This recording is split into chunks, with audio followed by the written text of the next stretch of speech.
Hello my dear students. Today I will talk about the first pass effect and bioavailability of drug.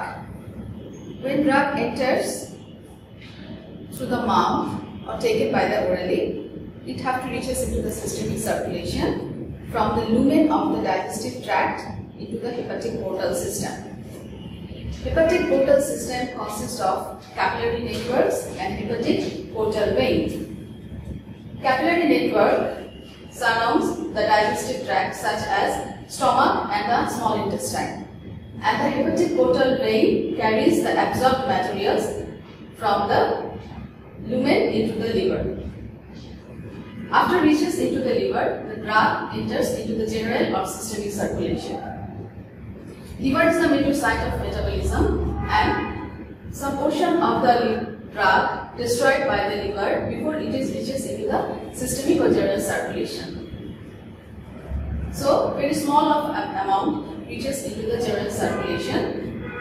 This action of drug destroying is called first pass metabolism. Some of the drugs also called having heavy first pass effect because these drugs eventually destroyed by the liver so extensively and very small of amount or little amount reaches into the systemic circulation. So alternative routes have to be introduced such as intravenous, sublingual, intrathecal, subcutaneous, intramuscular, inhaled, transdermal, nasal, buccal, oral, intracranial, intravaginal and intra-articular.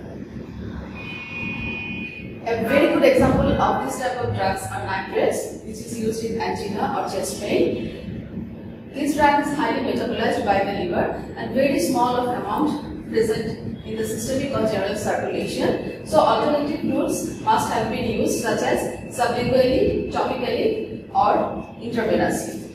Now come to the bioavailability. Bioavailability is the fraction of drug that reaches into the systemic circulation. It is always denoted by percentage.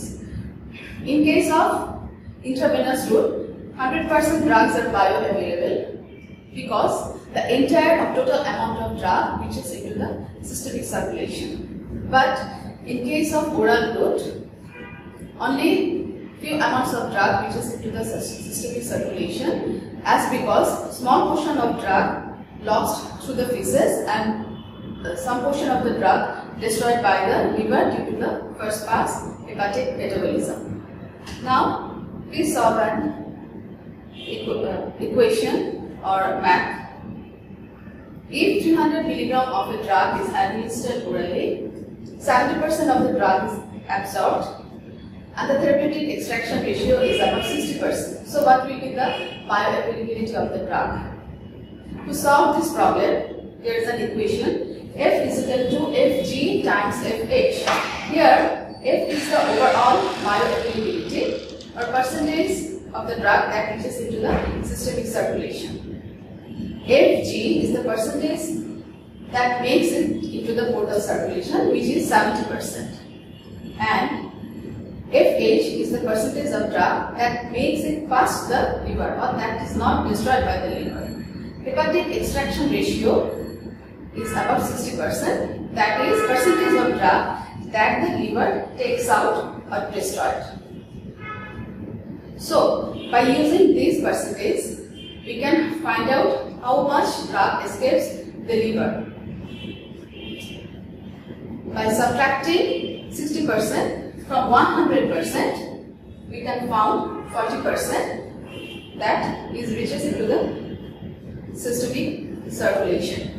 So, the overall bioavailability is 70% times 40%, that is 28%. Bioavailability always denotes in percentage and in terms of milligrams. Here, about 48% of drug is administered. In terms of micrograms, here 84 grams available in the blood circulation or general circulation. Please solve the following question. If we administered a drug which have high first pass effect and the prescribers change the routes of administration from intravenous to per oral, so which one would be the proper or appropriate answer? Number A, it would be higher because of the first pass effect. It would be lower because of the first pass effect. It would be the same as the intravenous dose. So if you think the answer is A, then it is correct. So thank you all. Thanks for your patience hearing.